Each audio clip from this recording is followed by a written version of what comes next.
ahora sí, eso, como ves. Sí.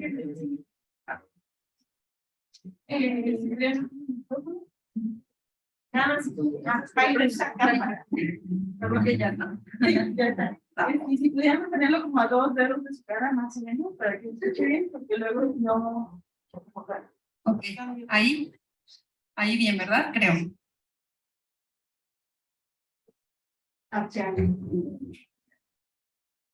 Bueno, buenas tardes a todos, a todas, quienes se encuentran de forma presencial y a quienes estén conectados en Zoom.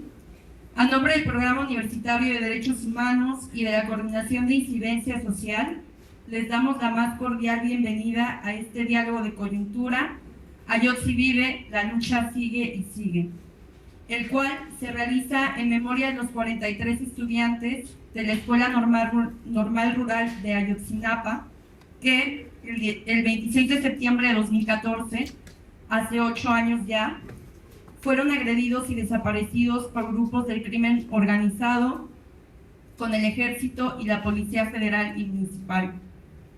Después de estos 8 años, el dolor de las familias de los normalistas no ha desaparecido y no han parado de buscar justicia. Para hablar del tema, contamos con la presencia de 3 personas que trabajan desde las organizaciones de la sociedad civil y desde la academia en una constante búsqueda de justicia, tanto en el caso de los 43 como en el caso de tantos miles de personas más que han sido desaparecidas.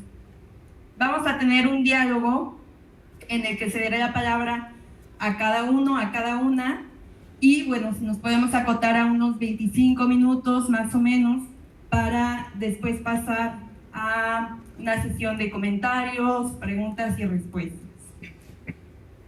En principio voy a presentar y cederé la palabra. Se encuentra con nosotros enlazada vía Zoom Sofía de Robina Castro. Sofía es licenciada en Derecho por la Universidad Nacional Autónoma de México. Es maestra en Derechos Humanos y Democracia por la Flaxo. Trabajó en la Comisión de Derechos Humanos de la Ciudad de México en el área de investigación y vinculación con la sociedad civil. En febrero de 2015 ingresó al Centro de Derechos Humanos Miguel Agustín Pro Juárez, el Centro PRO, en donde colabora como abogada en el área internacional, acompañando procesos de defensa, incidencia y litigio internacional en casos de graves violaciones a derechos humanos, particularmente casos de desaparición forzada, tortura sexual y abuso de la fuerza. Bienvenida, Sofía, te cedo la palabra.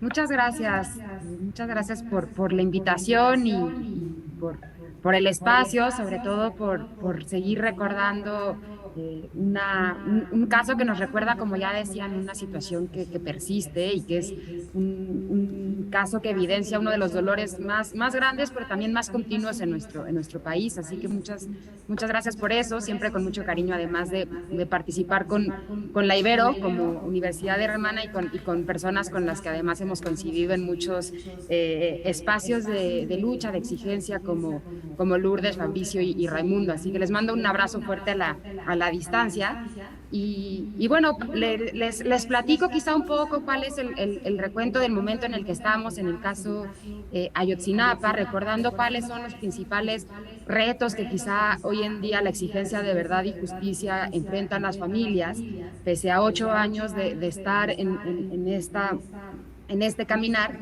y quizá eso también va a reflejar muchos de los retos que son persistentes y que seguramente además más adelante Fabricio y Raimundo podrán dar cuenta de cómo lamentablemente pues en el caso de Guanajuato no es la excepción en este crisis en materia de desaparición y sobre todo en la respuesta institucional, que ha quedado mucho a deber frente a la exigencia tan digna que las familias siguen manteniendo. Y bueno, recordar quizá que en el caso Ayotzinapa, como seguramente muchas y muchos por allá recuerdan, esa noche del 26-27 de septiembre de 2014, cuando los estudiantes acudían a Iguala para tomar camiones para acudir a actividades en la Ciudad de México, fueron atacados con una dimensión enorme, no solamente por la cantidad de personas involucradas, de instituciones y del crimen organizado, sino incluso por un operativo que se desplegó a lo largo de prácticamente 60 kilómetros de radio, que tuvo como objetivo, y sabemos, detener el tránsito de camiones que los estudiantes habían tomado sin saber que podrían estar relacionados con una actividad de trasiego de drogas de Guerrero a Chicago, y que hoy sabemos que una actividad como esta no podría llevarse a cabo en un territorio como Iguala, un despliegue con esta dimensión que permitió la desaparición de 43 estudiantes, pero también la ejecución de 6 personas más, entre ellas 3 estudiantes y decenas de heridos. No hubiera sido posible solamente con algunos elementos de la policía municipal. Un operativo de estas dimensiones y sobre todo una actividad delincuencial como la que se llevaba a cabo en ese territorio solamente puede ser posible con la intervención, con el involucramiento e incluso con la quiesencia o tolerancia de las autoridades estatales, pero incluso federales. Y creo que en gran medida Ayotzinapa reveló eso, reveló el grado de colusión que opera en prácticamente todo el país, que hoy lo sabemos de forma muy clara, las familias lo siguen refiriendo una y otra vez, como el crimen organizado no podría operar si no tuviera la colusión y el permiso de las autoridades, y cómo además en grandes partes del territorio operan de forma conjunta para realizar actividades ilícitas, y cómo también posterior a los hechos implica todo un despliegue y operación institucional y estatal para no dar verdad y no dar justicia, y por el contrario ocultar los hechos. Ayotzinapa nos reveló algo que muchas familias a lo largo del país ya llevaban mucho tiempo diciéndonos, desde el norte del país, posteriormente el Movimiento por la Paz con Justicia y Dignidad, nos venían señalando cómo después del inicio de la guerra contra el narcotráfico se disparó la violencia y las desapariciones en México, y en un contexto de colusión del crimen organizado y las autoridades y de impunidad, pues estos hechos siguen sucediendo. Decir que posteriormente a esa noche, las familias desde un inicio de forma sumamente digna, como se caracterizan las familias en todo el país, salieron a exigir verdad y justicia. Son familias, además, muchas de ellas provenientes de algunas de las regiones más empobrecidas del país, en Guerrero, enfrentando diversas dificultades para poder acudir, organizarse y exigir a las autoridades, y lo que encontraron fue la indolencia que cientos y miles de familias hoy en día se siguen encontrando cuando acuden a las autoridades. Esa indolencia que incluso quiso minimizar los hechos, que quiso revictimizar a las familias, que quiso señalar que los estudiantes estaban involucrados con el crimen organizado, que señaló posteriormente que la actividad que iban a hacer era una actividad de boicot en el estado de Iguala, es precisamente la respuesta que miles de autoridades siguen dando a las familias cuando acuden a exigir que busquen a sus seres queridos. Y posteriormente lo que pudimos conocer, una respuesta institucional por parte de la entonces administración de Enrique Peña Nieto, que generó toda una versión de los hechos a la que le llamó la verdad histórica, que lo que buscó en realidad fue dar una respuesta precipitada del caso, adelantada, simplemente para dar carpetazo y terminar con la exigencia que ya existía en todo el país y a nivel internacional. Y esta versión de los hechos que refería que los estudiantes habían sido interceptados únicamente por la policía de Iguala y después entregados en su totalidad como un grupo conjunto a Guerreros Unidos, quienes los habían llevado al basurero de Cocula y habrían sido incinerados. Pronto se evidenció cómo no solamente carecía de pruebas y de asidero científico, sino que había sido construida con base en tortura y otras irregularidades. Y esto también es sumamente relevante en un país en donde estamos acostumbrados a que las investigaciones precisamente se construyan a partir de tortura, y no con investigaciones que atiendan al contexto, no con investigaciones que atiendan a los diferentes vínculos que surgen de relación entre las autoridades del crimen organizado, no con pruebas científicas y periciales adecuadas, sino a través través de violaciones, irregularidades y actos de tortura que dan una versión de los hechos que no se acerca a la verdad. Esta versión fue rechazada desde el primer momento por las familias, quienes nuevamente en una muestra de dignidad evidenciaron cómo no iban a aceptar una versión de los hechos que no se sustentara en pruebas científicas, en elementos veraces y que no diera cuenta con mucho mayor profundidad de los elementos que existían en el caso. Y en ese momento fue sumamente relevante también el trabajo que realizó el Grupo Interdisciplinario de Expertos Independientes, que fue este grupo que se generó gracias a que en el caso se contaba con medidas cautelares de la Comisión Interamericana de Derechos Humanos, y que dentro de estas medidas cautelares se designó a este grupo de 5 expertos y expertas para dar asistencia técnica en el caso, y que pudo dar cuenta de las múltiples irregularidades con las que estaba construida la verdad histórica, que comenzó a dar algunas luces del caso respecto a cómo estaban involucradas muchas más fuerzas de seguridad y elementos en el caso, y cómo podría estar relacionado el caso a un esquema de trasiego de drogas como el que refería. Lamentablemente en ese momento, y muchos recordarán cómo la respuesta del gobierno nuevamente fue completamente agresiva. Incluso después del segundo informe que emitió el GIEI, no se les permitió permanecer en el país, y salieron del país sin que las familias tuvieran mayores condiciones de acceso a la verdad. Así concluyó el sexenio anterior, y las familias continuaron en la exigencia, que nuevamente es la exigencia que caracteriza siempre a quienes tenemos el honor de conocer a familias de personas desaparecidas, que siempre nos motivan y nos alientan a seguir encontrando caminos y pasos que poder dar en la búsqueda de verdad y justicia. Y esa exigencia nuevamente fue la que generó el compromiso con el actual gobierno para crear nuevas condiciones que pudieran acercarles a la verdad. Y fue así que desde el inicio de este gobierno se creó todo un andamiaje institucional compuesto sobre todo por una comisión para el acceso a la verdad y la justicia, en la que se integran diversas instituciones y autoridades, junto con las familias, las organizaciones como el Centro PRO, como Fundar y Serapaz, que les acompañamos, y como también la ONU y el Grupo Interdisciplinario de Expertos Independientes.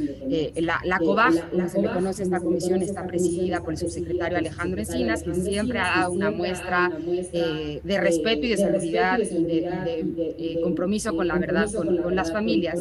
Y por otro lado, se creó también una unidad especial de investigación y litigación para el caso, que llevaría la investigación penal de los hechos dentro de la Fiscalía General de la República. Esta unidad se designó como fiscal a Omar Gómez Trejo, quien había trabajado como secretario técnico del GIEI, y que también siempre ha sido y siempre fue un aliado importante para las familias.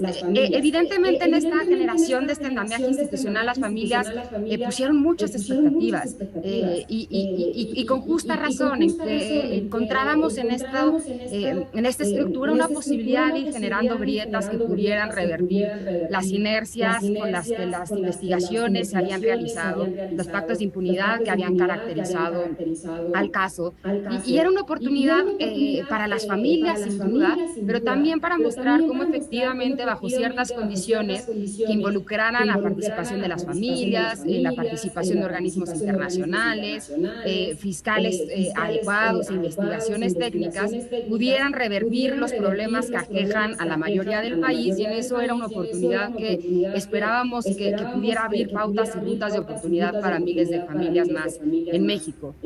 Lamentablemente esa apuesta fue relevante y ya daba algunos avances. No quisiera dejar de señalar, por ejemplo, el que se dio gracias a este esquema la posibilidad de identificar a 2 estudiantes más, los restos de 2 estudiantes que además se encontraron en un lugar distinto al que las autoridades de la anterior administración señalaban como el paradero final, y que son sumamente relevantes desde la perspectiva de que 2 familias puedan tener algunos elementos más de certeza respecto al paradero de sus familiares, que es central en los casos de desaparición. Sin embargo, pese a estos pequeños avances, seguimos encontrando múltiples resistencias, y en las últimas semanas se han agravado de forma particular particular, estas resistencias y estas preocupaciones que son muy latentes y que nos dejan ver cómo el acceso a la verdad sigue estando todavía en condiciones sumamente complejas. En particular diría que, por ejemplo, no todas las instituciones han respondido de la misma manera y a la altura de los hechos. Hemos encontrado, por ejemplo, fuertes resistencias por parte de las Fuerzas Armadas a entregar información del caso que resulta sumamente preocupante, sobre todo en un contexto como en el que nos encontramos, en donde una de las decisiones que me parecen más lamentables de este gobierno ha sido profundizar la militarización a través de diferentes normativas que no solamente con la creación de la Guardia Nacional y su composición y mando militar, sino también con la presencia de las Fuerzas Armadas en un despliegue de seguridad, pero además de incorporación en diversas tareas de la administración pública, siguen profundizando varias de los problemas asociados a la seguridad. Entonces, sin duda, esta resistencia a brindar información en el caso, pese a que firmaron un acuerdo en el que colaborarían con la investigación, es relevante y nos muestra cómo precisamente una militarización sin controles es sumamente grave, tiene consecuencias que pueden ser fatales. Y por otro lado, señalaría que otro de los mayores retos y preocupaciones que hemos visto y que no han permitido avanzar de forma adecuada, aún con todo este andamiaje y esquema institucional, ha recaído en la Fiscalía General de la República. Más allá de la unidad y de quien encabeza esta unidad, la Fiscalía ha dado muestras de muchas de las resistencias que siguen permeando en la Procuración de Justicia, de acciones completamente contrarias a investigaciones adecuadas y esquemas democráticos, y sobra decir la cantidad de ejemplos que hemos conocido del uso perverso de la institución por parte del titular de la Fiscalía, incluso muchas veces para fines personales o políticos, y ello ha comenzado a permear también en el caso Ayotzinapa. Y en particular destacaría información reciente que hemos conocido y que da cuenta de eso, es por ejemplo cómo cuando se anunció una serie de nuevas órdenes de aprehensión que se emitían por parte de la unidad, entre ellas de diversos militares, posteriormente por personas ajenas a la unidad, en aparente cumplimiento de decisiones del titular de la Fiscalía, cancelaron estas órdenes de aprehensión, lo cual es sumamente grave porque nos refleja nuevamente la reticencia de investigar a los militares, pero además una indebida intromisión al trabajo y a la independencia de la unidad en el caso Ayotzinapa. Además, conocimos como detenciones relevantes, como de quien era procurador general de la República, Murillo Caram, se dio de forma precipitada, lo que incluso trascendió en medios de comunicación, en el que se señalaba que el propio juez hizo señalamientos al actuar de la Fiscalía desordenado y sin poca claridad de la acusación que estaba enfrentando, y además esta fue conducida por elementos que no pertenecían a la unidad. Nuevamente esto nos dejó en claro cómo se ha ido materializando sobre los hechos una intromisión a la labor de la unidad, que lamentablemente ya al día de hoy trascendió en la renuncia del fiscal Omar Gómez Trejo, y que sin duda vemos con mucha preocupación cómo estas resistencias han acabado de permear a un nivel como este, donde incluso quienes han intentado revertir desde dentro de las instituciones estos esquemas no han encontrado las condiciones, incluso ha generado que tengan que salir del trabajo, y eso las familias lo han señalado con mucha preocupación. Han señalado también la preocupación incluso de las consecuencias que esto pueda tener para el titular, pero sobre todo nos da muestra de cómo todavía la verdad sigue siendo pues una exigencia que mantener y que las familias siguen poniendo por delante. Por último, señalaría también que recientemente conocimos información que presentó el presidente de la COBAG, el subsecretario de Derechos Humanos Alejandro Encinas, que presentó a las familias en una reunión que tuvo lugar el 18 de agosto pasado junto con sus representantes.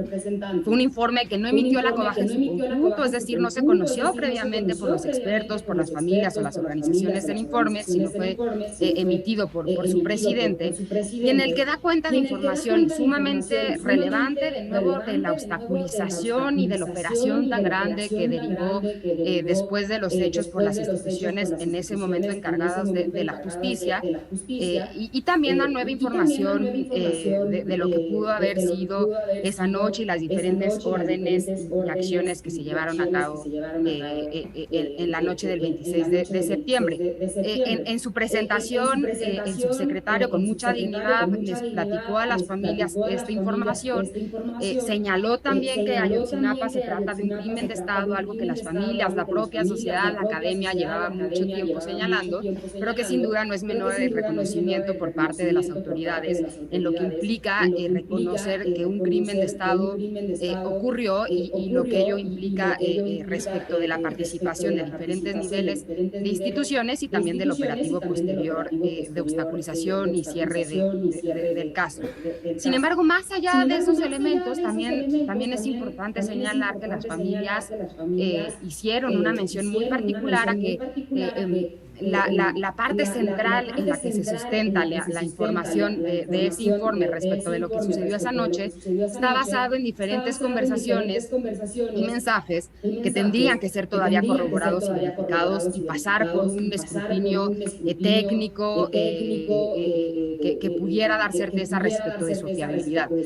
Antes de que eso ocurra, no podemos tener certeza de que efectivamente estos elementos se traten de información que pueda efectivamente considerarse como veraz, que por lo tanto acerque a la verdad. Por eso las familias han señalado claramente la necesidad de que nuevamente el GIEI pueda ser quien como instancia técnica independiente pueda revisar la información contenida en este informe, en particular la derivada de estas conversaciones, y con ello tener más elementos respecto a lo que en ellos contiene de lo que pudo haber sucedido esa noche. Como seguramente también habrán podido escuchar y ver, muchos de estos mensajes fueron también filtrados, y más allá de la discusión que se pueda dar respecto a si es conducente o no filtrar esta información en términos de la expectativa también social y el interés público que hay, y al mismo tiempo ponderando con la afectación que puede tener para las familias el nivel de detalle de lo que ahí se relata, más allá de eso, nuevamente lo importante es para las familias primero que nada, y en segundo lugar para la sociedad, que los elementos que se nos acerquen más allá de provenir de una instancia como la COBAG puedan ser efectivamente corroborados y verificados, y esa exigencia de verdad y de conocer con certezas y con asidero científico me parece que es trascendental y que no hay que renunciar a ella. Las familias no lo han hecho, y en ello nos siguen mostrando cómo pese a las múltiples dificultades que siguen enfrentando, la dignidad siempre de ellas sobresale para poder señalar cuáles son los puntos pendientes y los caminos que todavía quedan por andar. Así que nos encontramos actualmente en ese momento, y el día de ayer tuvimos de nuevo la marcha que cada año realizan, en donde quienes participaron pudieron dar un abrazo a las familias, pero que sobre todo también estuvo marcada por muchas de las palabras de dolor de los padres y de las madres, y también de un reconocimiento de cómo esta crisis trasciende al caso Ayotzinapa, y lamentablemente en eso, y con eso concluyo, nos muestra cómo el caso Ayotzinapa es una herida que permanece abierta, pero que permanece abierta sobre todo ante la persistencia de una crisis de desaparición en el que como organizaciones de derechos humanos tenemos mucho todavía que darles a las familias que de forma tan digna, y Guanajuato no es excepción, nos han mostrado cómo hay que seguir exigiendo, denunciando y evidenciando cómo continúan las desapariciones, no son algo del pasado, y que por el contrario debería de poner todo nuestro empeño, corazón y mente en abrazarlas, en reconocer su lucha, pero en generar condiciones para que la verdad se acerque. Que bueno, lo dejo hasta ahí y les mando un abrazo nuevamente por allá.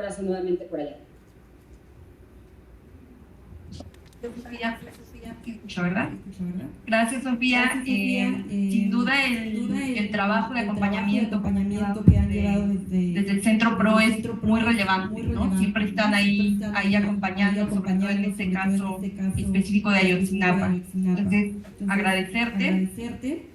Ahora continuamos con la siguiente participación. Se encuentra aquí con nosotros Raimundo Sandoval Bautista, es doctor en Ciencias Políticas y Sociales por la UNAM, defensor de derechos humanos desde hace 25 años, 5 años. Es integrante de la Plataforma por la Paz y la Justicia en Guanajuato, profesor de asignatura en esta universidad desde hace 8 años y coordinador del proyecto Incidencia Política en las Familias de Personas Desaparecidas en Guanajuato y Jalisco, a partir de procesos organizativos y de construcción de memoria que opera con fondos de CONACYT. Raimundo nos va a contar de experiencia local frente a la ONU en casos de desaparición. Deseo la palabra a Raimundo, bienvenido. Porque vivos se los llevaron, Vivos los queremos. porque vivas se los llevaron. Vivas las queremos. Muchísimas gracias por la bienvenida, muchísimas gracias al programa de Derechos Humanos por la invitación. Un saludo, Sofía, hasta la Ciudad de México. Siempre el Centro PRO es un referente en materia de defensa de derechos humanos. Yo quisiera saludar también a Fabrizio, reconocer que cada año que se hace este evento siempre se genera un proceso nuevo. En 2019, cuando hicimos esta exigencia de justicia de representación con vida de los 43, se relanzó el movimiento que ahora Fabrizio va a describir después de mis palabras de familias de personas desaparecidas en Guanajuato. Después del evento tuvimos una reunión con familias acá y luego estuvimos en Irapuato y impulsamos este movimiento que hoy ya se ha conformado como un movimiento sólido de 17 colectivos, más de 600 familias de personas desaparecidas organizadas en colectivo. Luego en 2021, el año pasado, el programa de derechos humanos invitó a Santiago Corcuera, el expresidente del grupo de trabajo de desapariciones forzadas, un colega profesor de la Universidad Iberoamericana Ciudad de México, que nos habló de las acciones urgentes y que a partir de esa presentación las familias comenzaron también a presentar mecanismo, el artículo 30 de la Convención contra la desaparición forzada de personas, que el Comité de la ONU contra las desapariciones forzadas le solicita al Estado mexicano en su conjunto que busque a las personas desaparecidas. En Guanajuato tenemos ya 10 acciones urgentes activas y estamos exigiendo pues, que se cumplan esas recomendaciones. Yo quisiera, Sofía, si me permites, compañeras, compañeros, tratar de hacer un paralelismo entre lo que ha sucedido en el caso de Ayotzinapa y lo que hemos documentado durante los últimos 3 años en Guanajuato, para dejarle espacio también a Fabrizio de que hable del contexto local y algunas experiencias del proceso organizativo. Yo quisiera decir que efectivamente el uso político de las instituciones que hemos ya escuchado, la descripción que ha hecho Sofía, también es presente en Guanajuato. En Guanajuato, en 2019, la Procuraduría de Justicia en ese entonces, ahora Fiscalía General del Estado, obtuvo la autonomía constitucional y en un proceso en ese momento nombramos de oposición al propio fiscal y al proceso de nombramiento del fiscal. Hablábamos de la independencia de los poderes políticos y de los poderes fácticos. Hoy a 3 años podemos comprobar que efectivamente algunas fiscalías regionales podrían estar vinculadas a la delincuencia organizada y hemos hecho también esta denuncia en diferentes espacios, tanto políticos como internacionales. Y nos parece en ese sentido que la macrocriminalidad que ha descrito Sofía en el caso de Ayotzinapa podemos también observarla en Guanajuato. Redes de vinculación donde la delincuencia organizada, políticos, empresarios y la propia Fiscalía Regional podrían estar eventualmente involucradas en secuestro, en desaparición y en extorsión. Ven aquí adelante la manta de Pablo Núñez Ramírez, desaparecido en octubre de 2020 en San Francisco del Rincón, cuya familia ha señalado más de una ocasión que estaba extorsionado al momento de su desaparición.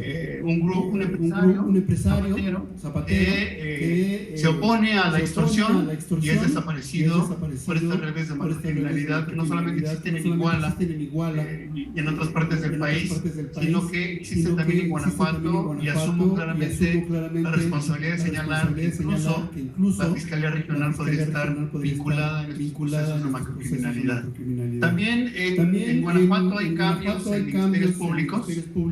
También hay esto que el Centro PRO ha señalado claramente como injerencia indebida de superiores jerárquicos en las investigaciones ministeriales. Y podríamos afirmar que no solamente la Fiscalía Especializada en Desaparición ha tenido un trabajo omiso en la investigación de las desapariciones, sino que eventualmente la decisión de Carlos Amarripa respecto a el tipo de rumbo que deberían tener las investigaciones sobre desaparición.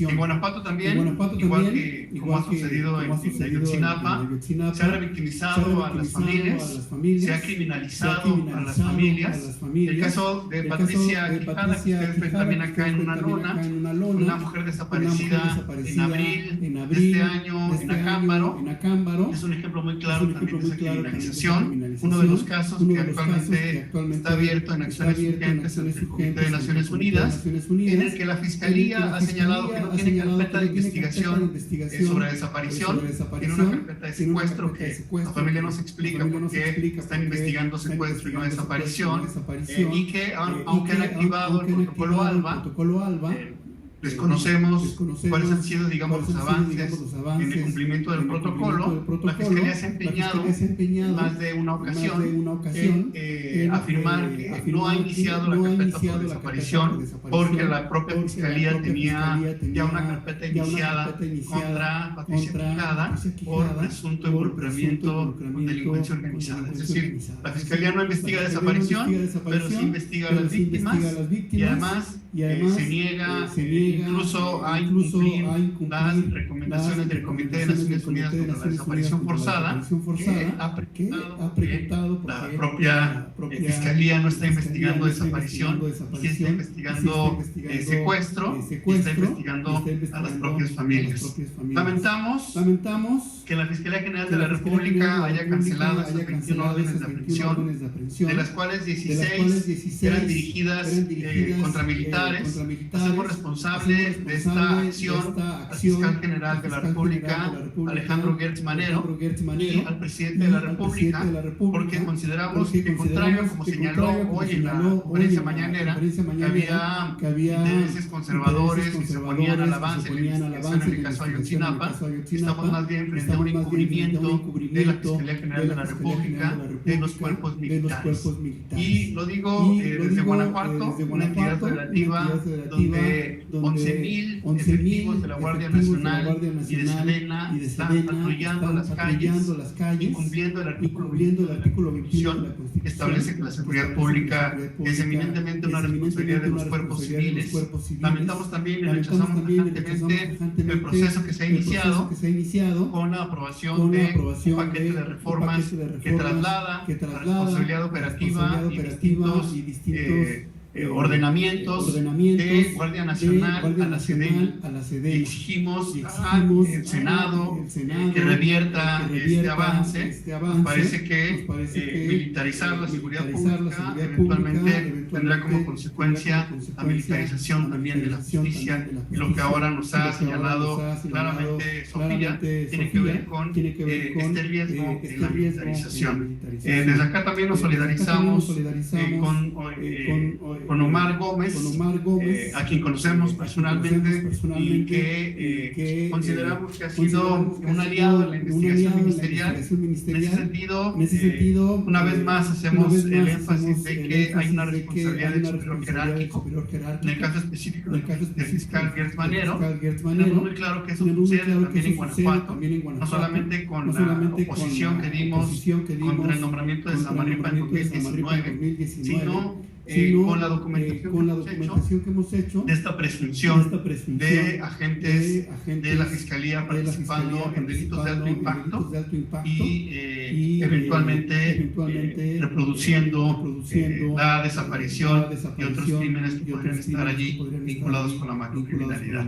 Yo quisiera cerrar mi participación diciendo que en diciembre del año pasado el Comité de la ONU contra las Desapariciones Forzadas visitó Guanajuato entre otras entidades federativas. El comité visitó 3 entidades federativas y en el informe que presentó en abril de este año, si bien no hace alguna referencia específica para Guanajuato, sí hay algunos elementos que nos parecen deben ser considerados en el propio contexto local.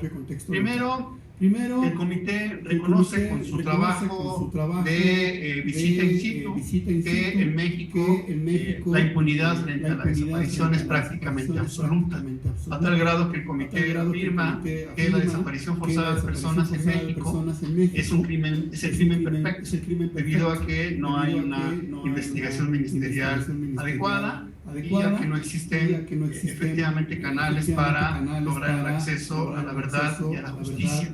Uno de los elementos importantes también del informe del comité es que describen los niveles de responsabilidad estatal que podemos observar frente a las desapariciones. En más de una ocasión, la secretaria de Gobierno, presidenta del Sistema Estatal de Búsqueda, del Sistema Estatal de Atención a Víctimas, ha dicho de una manera complaciente que en Guanajuato la mayor parte de las desapariciones son desapariciones cometidas por particulares, que solo hay 11 carpetas documentadas por desaparición forzada y que solamente hay una investigación ministerial que relaciona la desaparición de personas con trata de personas. En ese sentido, el informe del comité establece que también las desapariciones cometidas por particulares son responsabilidad estatal, existen diferentes niveles y que esta diferenciación muchas veces las autoridades, tanto ministeriales como administrativas, presentan que son dos tipos de desaparición diferentes.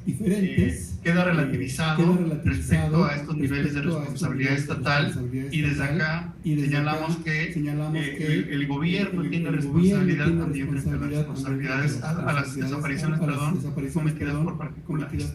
Y finalmente, el informe del comité establece que es necesario implementar un plan nacional de prevención y erradicación de las desapariciones.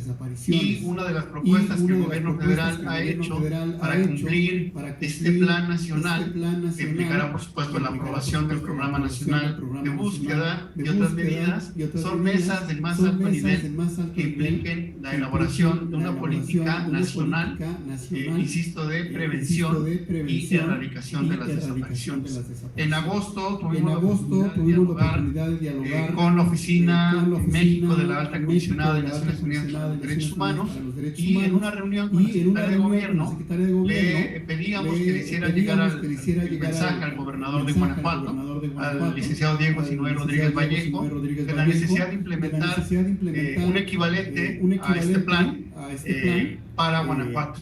Es decir, en nuestra entidad federativa, más de 3,000 casos de desaparición de personas, es urgente la implementación de un plan de prevención y erradicación de las desapariciones y una serie de medidas que reviertan esto que ya he señalado, en términos de las malas prácticas de la propia Fiscalía y también una investigación de cómo esta Fiscalía local podría estar eventualmente vinculada a la comisión de delitos de alto impacto, y eso requiere también de la voluntad política del gobernador y de una acción decidida para establecer políticas públicas que prevengan, erradiquen y puedan también promover un canal para el acceso a la verdad y a la justicia que tanto exigen las familias de personas desaparecidas. Muchísimas gracias. Muchas gracias, Raimundo. Sin duda, como comentaba Sofía, ¿no? En principio, el caso Ayotzinapa es como una lupa, ¿no? Que nos permite ver o que ha permitido visibilizar los casos que hay, ¿no? A lo largo y ancho de todo el país de desapariciones forzadas. Bueno, ahora continuamos con Fabricio. Fabricio Loruso es profesor investigador del Departamento de Ciencias Sociales y Humanidades de la Ibero León. Es miembro del Sistema Nacional de Investigadores. Su trabajo de investigación es sobre desaparición y búsqueda de personas, colectivos de familiares, tejidos sociales y resistencia.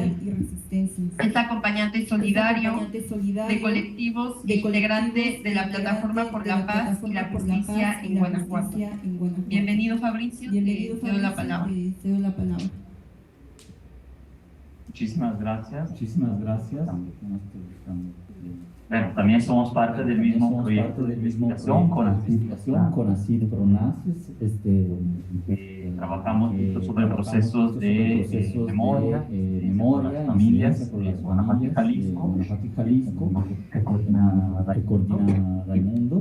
La siguiente, por favor. Sé que no van a ver proyectadas las diapositivas ahí, pero me voy a basar un poco en ellas, voy seleccionando alguna información, pues la idea era justamente pasar de lo que es el contexto de Iguala, que es donde trabajé 3 años en investigación de historia de vida, historia oral de las familias, de dos colectivos, Madres Igualtecas, los otros desaparecidos de Iguala, que surgieron justo a raíz de los hechos de la noche de Iguala, cuando se empezaron a destapar decenas y decenas de fosas clandestinas con centenares de cuerpos, lo cual destapó, digamos así, la cloaca de esa región, que sin embargo hoy vemos hasta parecida en algunos patrones, cuando menos, en diferentes poblaciones y territorios de este estado. No hay que ir tan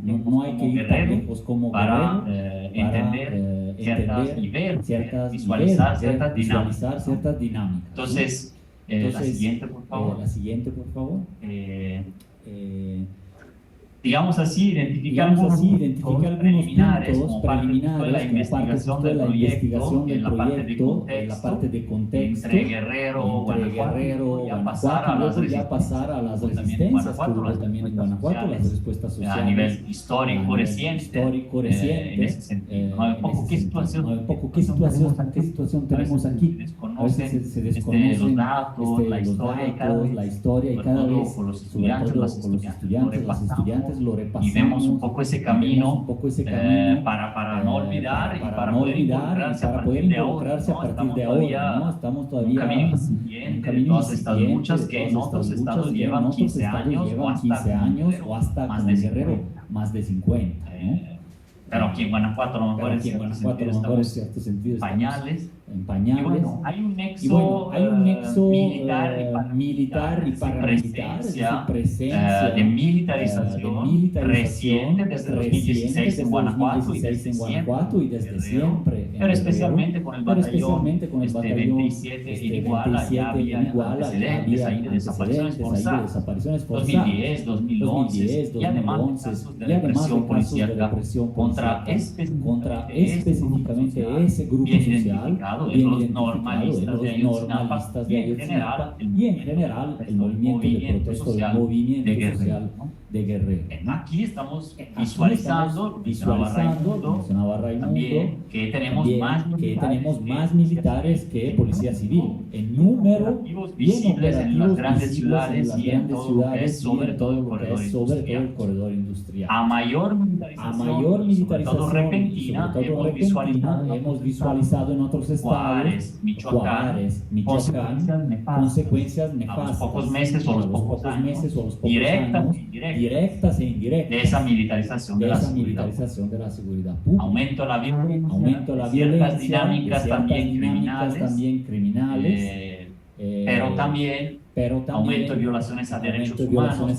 humanos, consecuentemente por las Fuerzas Armadas o por cuerpos parapolicíacos o ambiguos. Y ahí hablamos de paramilitarización. Nadie niega que después de años de la militarización de Michoacán, 2013 explota y le llamábamos los autodefensa, que no son propiamente las policías comunitarias de los pueblos, las autoorganizadas, sino que eran grupos de diferente naturaleza, colindantes a veces con el crimen organizado. Ahora asistimos a lo que banalmente se llama a la guerra de cartas, no esa retórica que nos quieren hacer creer que siempre es dos grupos criminales, si a alguien le pasa algo es porque estaba involucrado, estaba cercano, cuando en realidad la dinámica es mucho más complicada. Implica grupos legales, armados, policíacos, militares, implica grupos irregulares, criminales comunes, etcétera, e implica formaciones que ocupan territorios y recursos, formaciones paramilitares en ese sentido, como el Cártel Jalisco Nueva Generación, como eran los Zetas, justamente, ¿no? Que justamente Nueva Generación nació como Mata Zetas en 2011, y ahora básicamente ocupa la Hay misma que posición, ¿no? preguntarse de esa falsa evolución de grupos que etiquetas, nos etcétera, ponen no digo que etiquetas, no exista. etcétera, no digo que no Nada exista, más que se mueven, con recursos y no solo con drogas, extractivos, y de una manera y de una manera militarizada, algunos son militares justamente o exmilitares o capacitados en técnicas militares. Entonces, bueno, Entonces, esas uniones para el perdón, macrocriminales quiere decir mundo productivo empresarial, transnacionales, economía, quiere decir política, fiscalía, pues el Estado, de alguna manera, policías, etcétera, en colusión con crimen organizado. Es una unión, es como el concepto de la mafia italiana. No es solo el criminal común, es un sistema. De hecho, se le llama también así, el sistema. Entonces, bueno, lo estamos visualizando como contexto partes de Guanajuato, como ya bien se identificó en Iguala, todavía existe ahí, ¿no? Todavía existe. Entonces, esas disputas por recursos, territorios, si Iguala era la heroína, o más bien los productos mineros, de ahí al ladito, de las minas de Mezcala, ¿no? guardias armadas con sus grupos como Guerreros Unidos a protección del trabajo de la minería. Pues en Guanajuato, el oro de Guanajuato, el robo de combustible basado en la corrupción interna de una paraestatal. O sea, ahí empiezan a surgir nexos de esa macrocriminalidad, que es una parte incluso del Estado y del sector productivo, en alianza con grupos y autoridades que no solapan o lo dejan crecer, ¿no? ¿Y cómo lo dejan crecer? Ahí la negación y la impunidad. Los mecanismos de impunidad, la negación del problema durante una década, la existencia casi de desaparecidos como tal, que eran más bien extraviados voluntarios, con el novio o la novia, según el discurso también se permea esto y se conjuga muy bien con la impunidad. La impunidad de Ayotzinapa tiene un legado que es nacional, tiene un legado hasta acá. Es decir, es un mensaje de haz lo que quieres, no te va a pasar nada, claramente se refleja en Guanajuato. Entonces, bueno, podemos pasar quizás a la próxima, para tener referencia a charla, de la perderme. perder. La siguiente, por favor. El contexto de Guanajuato tiene estos elementos. El legado de Guerrero histórico reciente también llega aquí. De hecho, mencionaba Raimundo un primer evento que tuvimos, el primero de mi parte, en este contexto de acá de Guanajuato, pero en que se invitaron a dos personas, Grace Fernández del Sistema Nacional de Búsqueda, también familiar en búsqueda de su hermano desaparecido por militares en Coahuila, también como el reflejo, pero que también está trabajando en Guanajuato, y Mario Vergara de Uzuco, justamente de uno de esos colectivos de Iguala que encontraron un enorme número de fosas clandestinas. Cuando en Guanajuato llegaron acá y se negaban desde la Fiscalía la presencia de fosas clandestinas de la entidad, cuando ya se habían Villagrán el año anterior, 2018, y según un estudio que hicimos en Ciudad de México y Data Cívica, había al menos 109 hasta 2020, hasta 2020, cuando empezaron ya con la reivindicación de las familias, ya a declararse fosas clandestinas, también acá, que no solo en Guerrero, ¿no? Entonces, bueno, en ese sentido, pasamos a la siguiente. Lo que tienen en común es que generó un movimiento popular en que las familias generan ciencia ciudadana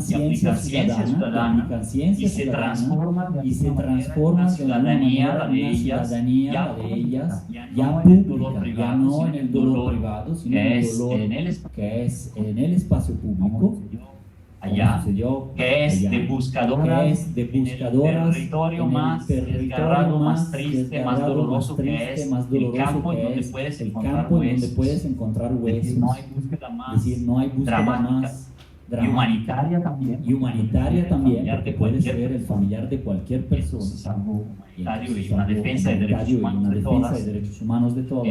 Que eso, ¿no?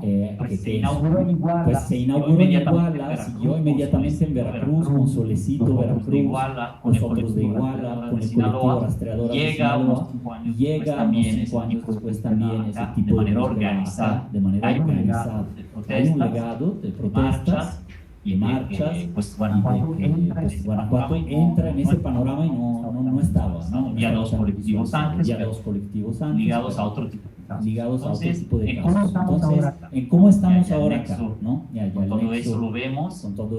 ¿Cómo estamos ahora acá? No voy a comentar pero todas las cifras, pero tenemos al menos 3.500 personas desaparecidas. Ha habido como un baile de cifras ahí, que cada institución parece no ponerse de acuerdo. A veces la prensa, a veces la Secretaría de Gobierno, la Fiscalía, algún funcionario de derechos humanos, la Procuraduría como que hablan que 2.500 personas, 2.800, con ese baile de cifras, para decir que siempre que no son tantos los demás, etcétera.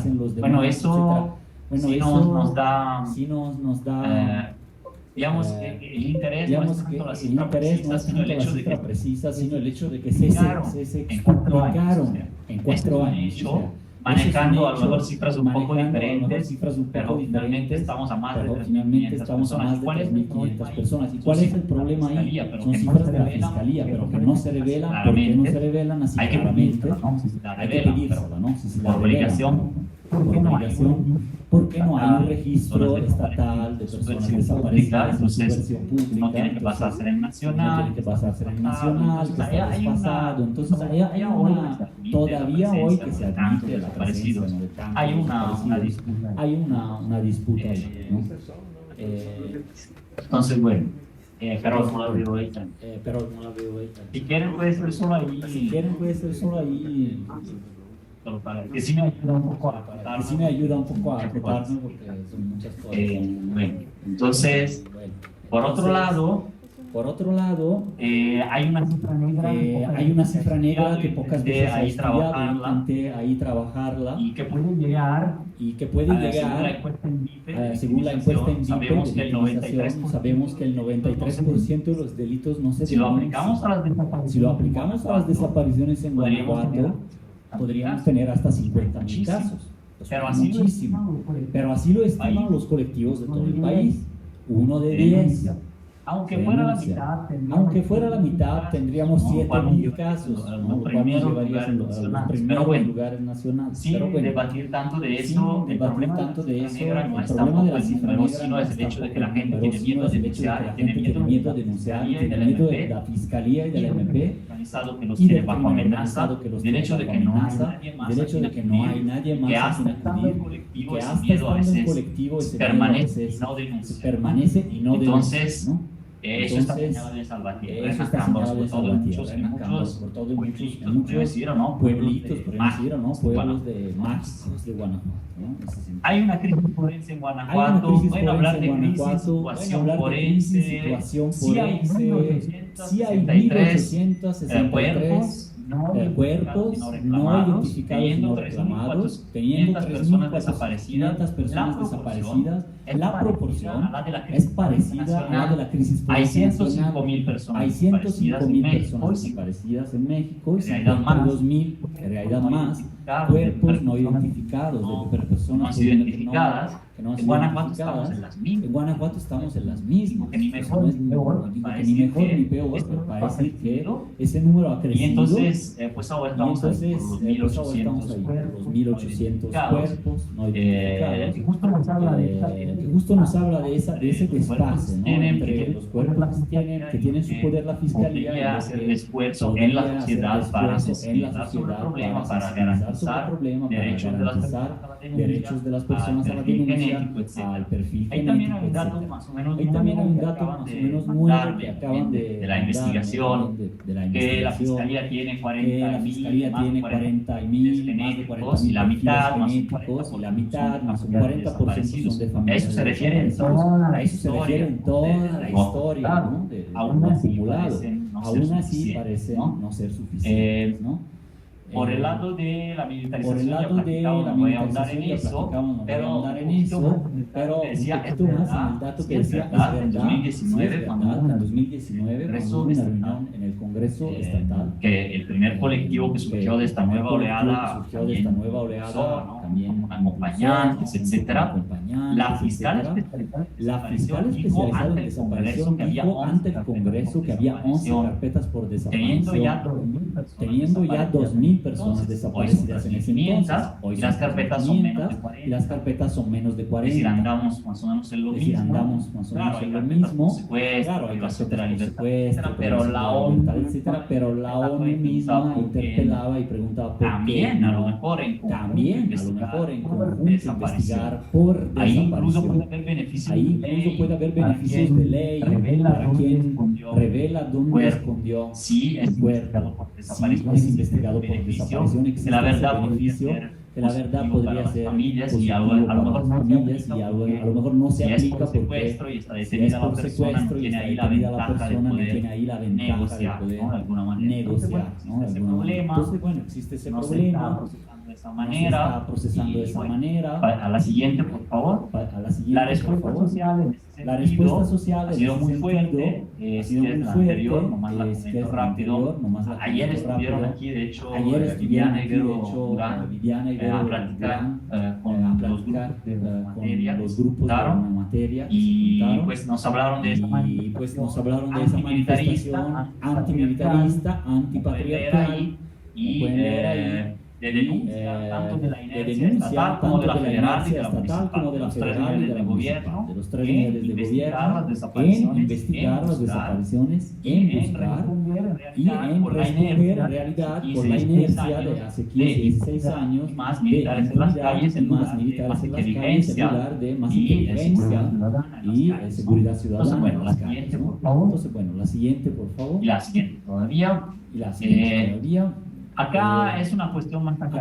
Acá es una cuestión más académica, yo creo que pues, podemos repasarla para dejar espacio a la más la experiencia, parte- es más podemos la parte de que cómo podemos se ver, han dado de los cómo procesos se han desde dado arriba, los procesos gobernanza desde arriba, le llamamos gobernanza desde arriba abajo. le llamamos Es desde decir, abajo, cómo las es decir, familias cómo, las han familias podido encontrar han podido encontrar mecanismos para afrontar el problema. Gobernanza manejar es, ¿no? de la mejor manera manejar sistémicamente, de la mejor manera sistémicamente, conjuntamente una serie de la que es desde arriba es obligatoria, la que es desde arriba que es hacen las obligatoria, familias, la pues, no. que hacen las familias, pero pues, no les queda de otra. pero no les Veíamos queda ayer de otra, que es como veíamos sustituir. ayer, que es sustituir, incluso ser tachadas de ciudadanas peligrosas, también, es pero un más bien concepto que manejamos también, pero más como bien hacían con los muchachos de como Ayotzinapa, hacían ¿no? con De los muchachos de revoltosos. Ayotzinapa, ¿no? De Son revoltosos sus derechos. por pedir lo que Y son aquí sus sucede lo derechos. mismo con las Y mamás, aquí sucede lo mismo con las mamás, con las con las mujeres. hermanas y con las Además, mujeres. tiene todo un sesgo. Además, tiene todo un sentido que la sesgo mujer en el patriarcal, espacio en el sentido que la público mujer en el espacio público se atreve doblemente, en el ¿no? espacio Pero público como ya la está mujer en el violando. espacio público ya está violando el principio de la sociedad conservadora. Por otro lado, pues buscadoras y expertas forenses, quitándole hasta funciones a la misma fiscalía, ¿no? La siguiente, por Entonces, favor. la siguiente, por favor. La siguiente todavía.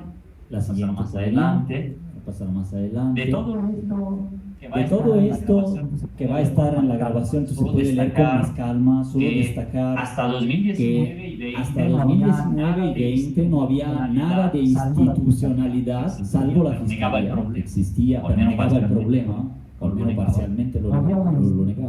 No había una institucionalidad, leyes, comisiones de búsqueda, comisiones de víctimas. Y se creó, ahora sí que por impulso de las familias, estaban ahí hacia un año y medio, no se habían aprobado, no se habían discutido con las familias, y gracias al nacimiento de los colectivos, en un año se crearon comisión de búsqueda, comisión de víctimas y 3 leyes fundamentales a nivel estatal. Estaba en retraso de 7 y 3 años, la ley de víctimas, sus leyes, la ley de víctimas y la ley de búsqueda.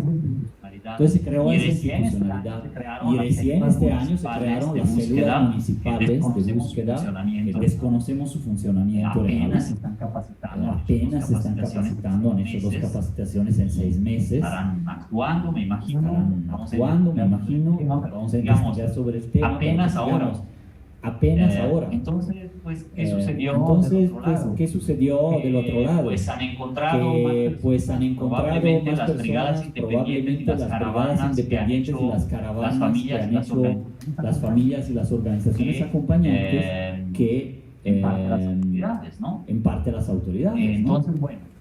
Entonces, bueno, se crearon los protocolos, estoy diciendo que el Estado no haya hecho nada, nada más estoy diciendo que ha hecho todo eso de la mano de las familias, porque ellas lo impulsaron, y a veces de alguna manera las quisieron excluir en diferentes procesos, de alguna manera conformar también sus propios procesos independientes, porque se adelantan. No puedes esperar 7 años de retraso, 3 años de retraso en tener una célula de búsqueda. Tú a tu familia lo vas a buscar, ¿no? Ya teniendo esa organización,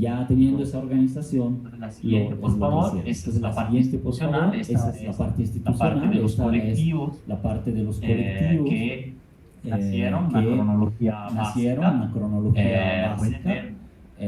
Pueden ver, ¿no? Como después de los colectivos históricos surgieron otros 15, ahora son 17, y hay grupos organizados en ciudades como Pénjamo, los pueblos de Rincón, colectivo como tal, hay muchas más familias también siguiendo la pauta de los colectivos, pero sin unirse a ellos, hacen lo mismo. Hacen marchas, de memoria, todo esto hace 2 años y seguramente hace 3 y medio no había. Entonces la siguiente, por favor. Puedes avanzar hasta mostrar todos. Va a secuencial para mostrar los colectivos. Si le picas para adelantar, aparece, ¿no? Entonces, este es el mapa geográfico, como ven, una gran concentración en el corredor industrial, zona de altos recursos, de alta militarización, supuestamente de desarrollo, que no es desarrollo, sino que es desigualdad, con alto crecimiento y inversión, recursos jugosos para jugarse ahí. Pensemos en la extorsión en Celaya, en el robo de combustibles y otras cargas en todo el corredor, en los territorios fronterizos, criminales y policías también corruptas, ¿no? En diferentes municipios. En Juventino Rosas tuvo su policía en Italia se llama disolución por mafia del municipio o de la policía. Para llamarlo de otra manera, a lo mejor llamativa acá, pero que me parece muy pertinente. Entonces, bueno, consecuentemente nace el colectivo de todo el apoyo, la visibilización, la protección, que ha sido muy carente también. Hay pocos mecanismos, hay un mecanismo federal que interviene de vez en cuando. Hay familias refugiadas internas desplazadas por la violencia, como los refugiados que hablamos de la ONU, de otros países. Hay refugiados y muchos. En todo México, más de 400,000 personas por lo menos, pero son datos ya muy viejos, no tenemos una estimación de eso, como que el problema tampoco surge. Pero en Guanajuato, la Plataforma por la Paz y otros grupos documentan decenas de esos desplazamientos temporales y al menos pero más permanentes, que desarticulan los colectivos, pero pues, también se activan mecanismos de solidaridad. La siguiente, por favor, que no me acuerdo cuál es. Solo para dejarla, nomás no la voy a comentar. Nomás no la voy a comentar porque está implícita en la presentación, ya vamos pero es un poco la cronología de la gobernanza es decir, la acción académicamente, es decir, la acción colectiva social y acompañantes y acompañantes y otros actores en diálogo y más bien en diálogo y más bien en disputa, quieras o no, con las cuales hay un juego de cooperación necesaria, pero también de exigencia, que según el momento, el tipo de grupo, el situación también y demanda, se van ahí alternando dinámicas de acción colectiva versus versus el trabajo con las autoridades tratar de avanzar. Entonces, la siguiente en qué va, pero bueno, también ayer, unas imágenes que vimos también ayer del colectivo hasta pero también la siguiente, por favor, podemos verlas igual las comento al final, que ha hecho iniciativas efectivamente muy sonadas también en la Ciudad de México, mientras otros colectivos trabajan hasta con bordados dentro del proyecto con Así, por ejemplo, pero también de manera autónoma desde antes, asociándose con otros proyectos, como el de las mujeres que luchan, que pasó por Acámbaro en su momento, pero estudiantiles, feministas, sobre todo, la siguiente, de por sociedad favor. civil, ¿no? Este es un ejemplo en León. Este es un ejemplo en León también, en donde hay 3 colectivos, cada quien con sus y tipos de intervención que necesitan ese apoyo. También desde acá de la Universidad Puebla Pelotas. La siguiente, por favor, solo algunas imágenes. Otra más, por favor. El 30 de agosto, el 30 de agosto, el 10 de mayo, entre otras. 10 de mayo, entre otras, son Día de las Madres, los 8 años, los años de Ayotzinapa, el 2 de octubre, desde el 68 y el 30 de agosto, Día Internacional de las Víctimas. Son momentos en que aglutinan como las búsquedas que siguen haciendo de forma independiente y bajo su propio riesgo, búsqueda, eso prácticamente cada día. Creo que es la última. Aquí me despido con esto. Agradeciendo y dejando la palabra ya para la conversación. Muchas gracias. Gracias, Fabricio. ¿Se escucha? Gracias, Fabricio. Creo que es muy esclarecedor con esta charla, porque vamos llevando como ese recorrido de, bueno, primero qué es lo que pasa o cuál es lo que la actualidad en el caso de Ayotzinapa, después con Raimundo, generalidades, ¿no? O más, también profundidad de lo que ocurre en Guanajuato, pero ante esa impunidad que nos comentaba Ray, la esperanza que se encuentra en los colectivos, ¿no? Como los colectivos justamente se unen y a pesar de lo difícil, de las dificultades que hay en cada caso, pues la fuerza colectiva, la gobernanza, pues es una esperanza. Entonces, si les parece bien, pasamos a la sección de comentarios, preguntas, respuestas.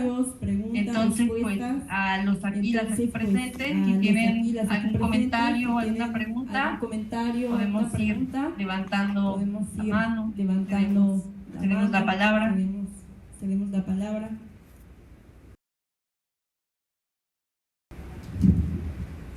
Por ahí por Zoom también hay personas conectadas. Si tienen alguna pregunta, algún comentario. Okay. Adelante. Bueno, yo quería preguntar, escuchándote a ti, sobre los movimientos que han hecho. ¿Alguna vez han recibido respuesta? ¿Alguna vez han... con respuesta no me refiero nada más a la negativa, sino ¿alguna vez han visto algún movimiento, algo que les diga se está haciendo algo al respecto, o que ustedes digan lo que estamos haciendo funciona?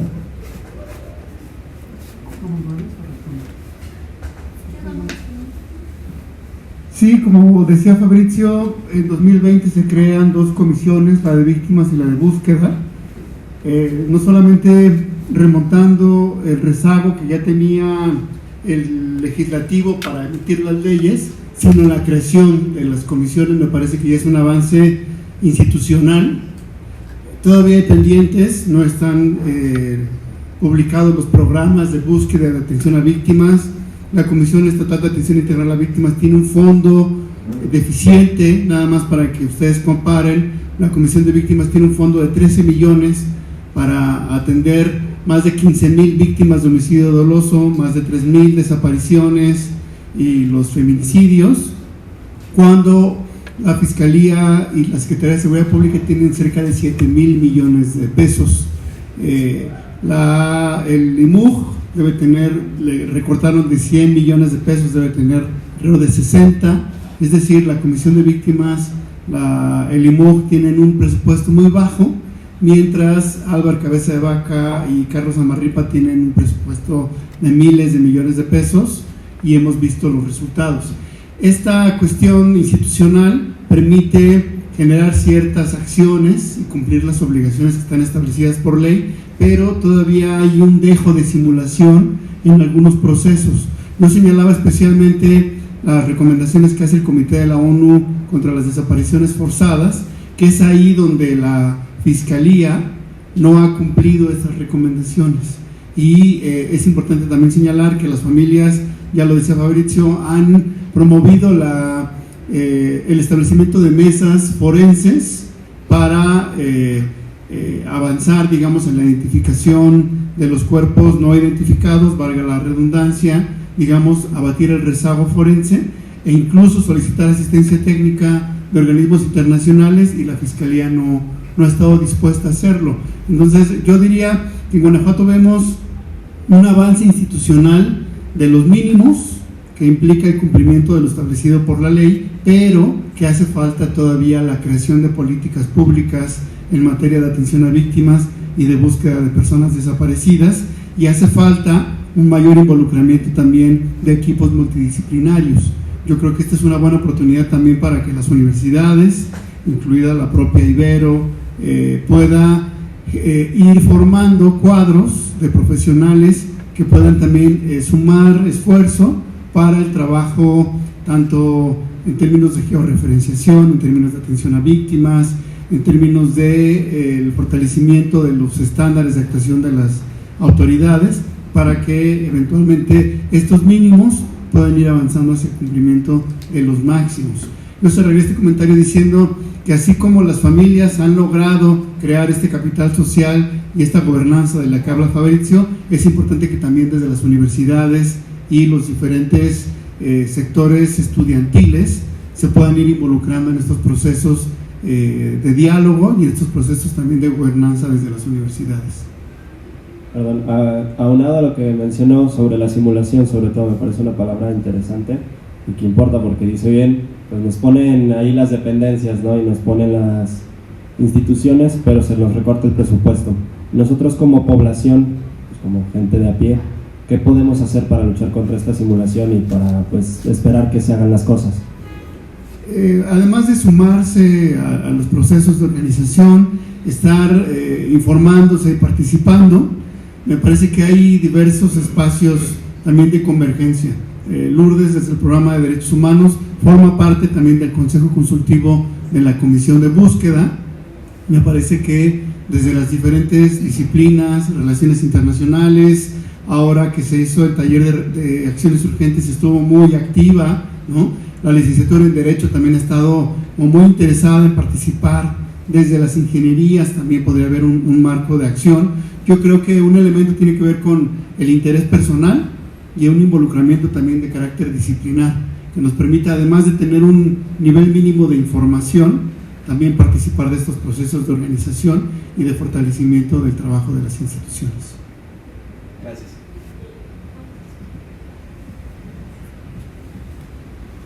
Pero ya hay otra pregunta. Antes que nada, muchísimas gracias, bastante pertinente estos temas. Lo que yo quiero decir es que percibo una gran apatía en los jóvenes universitarios, más que nada de universidades privadas. Y no creo que únicamente venga del privilegio, sino, o sea, porque la verdad no creo que alguna persona en este cuarto pueda decir, me importa un carajo, no me duele ver que estas cosas pasen en nuestro país o en nuestro estado, sino que viene de esta impunidad percibida, ¿no? Y que no es, o sea, estos avances de los que platicas tal vez no los tenemos tan cerca. Entonces, aquí mi pregunta, que tal vez es un poco extensa, pero ¿cómo podemos devolver esa esperanza y cómo podemos crear una plataforma en la que los jóvenes puedan ver que sí hay avances y que su voz sí es necesaria, no solo que sí cuenta, sino que es necesaria y más en estos momentos?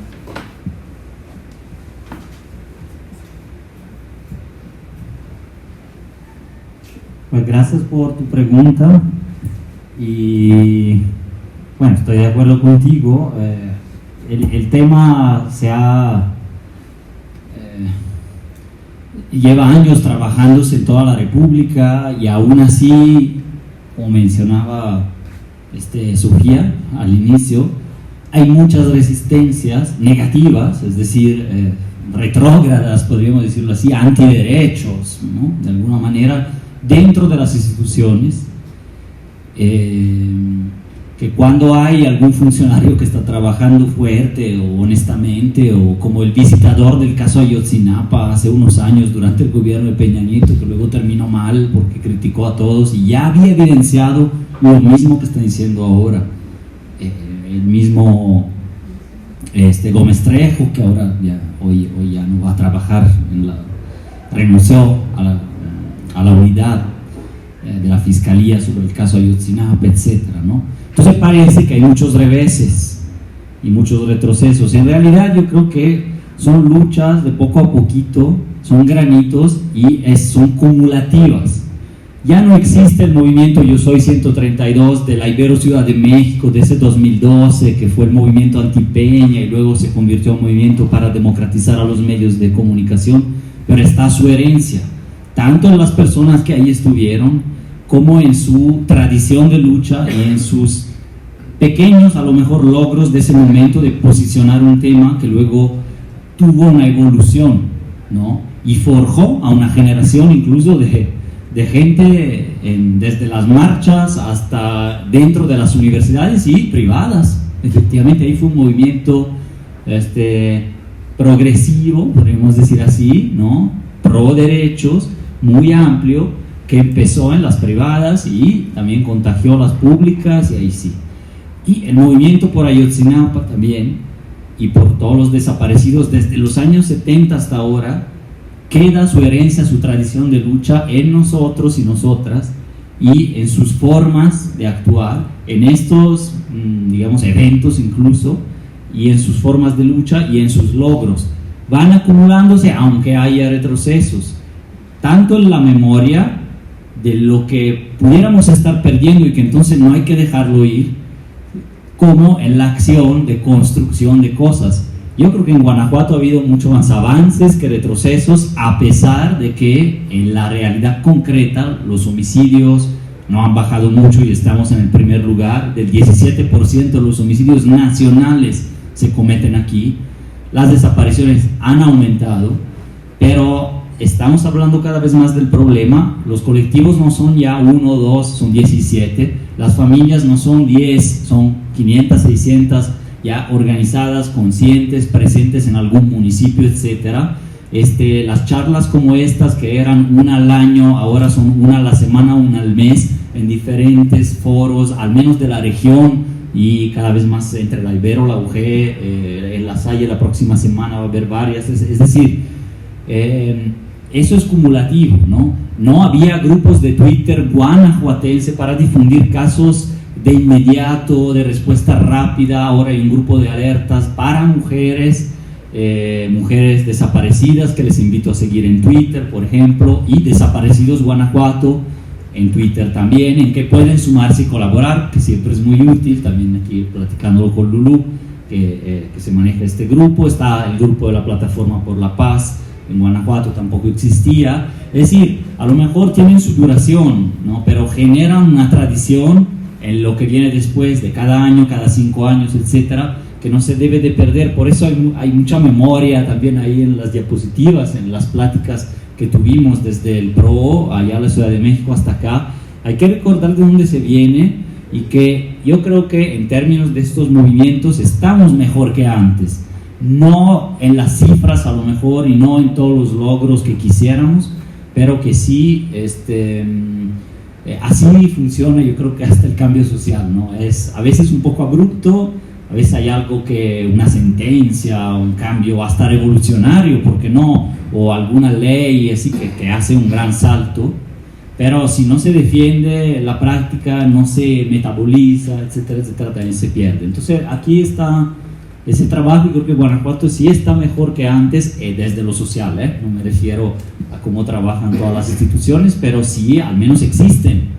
La comisión de búsqueda no existía, sí está haciendo de alguna manera su trabajo con todo lo que está subestimada y subpresupuestada, por ejemplo, y la de víctimas también, ¿no? En fin, es esa dialéctica desde abajo y desde impulsar el cambio institucional de la manera mejor para quienes están en ese campo, que son finalmente las familias. Entonces, primeramente entrelazarse, ¿no? O sea, relacionarse con ellas, poder tejer luchas ahí. Entonces sí, involucrarse desde las redes, como mencionamos, a la actividad del día a día concreta, etc.